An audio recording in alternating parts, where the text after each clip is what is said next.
Guys, good morning. Ito guys, katatapos ko lang magkape. Magpapalit akong kortina at mag-aagyo ako dito sa baba. Tapos mamaya isusunod ko naman yung CR dito sa baba mga guys. Maglilinis muna ako dito. Ayan. So guys, nag-umpisa na ako mag-agyo sa mga ganito. Ayan. Ayan guys. Ito nabili ko to sa 167 guys. So, bibili pa ako ng mas mahaba nito.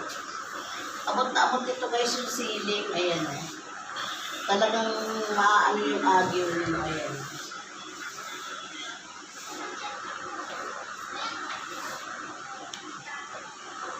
Ayan guys, inantay ko pa yung asawa ko kasi siya pinalagay ko tong kortina.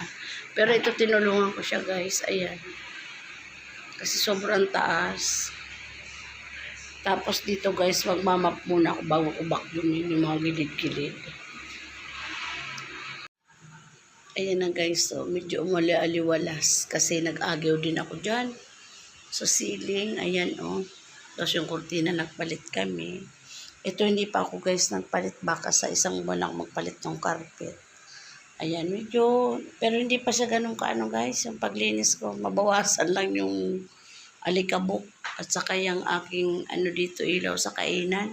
Nilinis ko yan hanggang doon guys. Pinag-agyaw ako dyan yan. Yung ibabaw nga ng rep, di ko pa nalinis guys.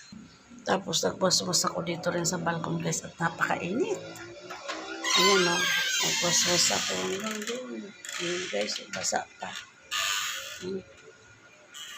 Hanggang dyan guys, nagwaswas ako dyan. Didilig ko pati yung halaman.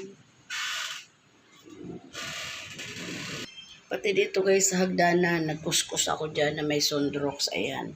Tapos ito inangat ko yan, itong gamit ng aking apo. Baka mamaya ayusin ko yan kasi sa Monday pa naman ang pasok nila. Ito pala guys, sinabay ko na yung CR. Pagkatapos ko sa sala, saka sa balkon, ito na sinunod ko. Ayan. Kanina itim yan guys, yung ito. Ayan yung apaka na yan. Tapos, ayan na siya guys. Tapos na si Manay, kakain na ako. Na guys, 1:30 na. Ito, nagpalit ako dito ng basahan. Ito lang shower curtain mga guys, hindi ko siya pinalitan. Sa sunod ko na lang yan papalitan. Ayan, okay guys, salamat.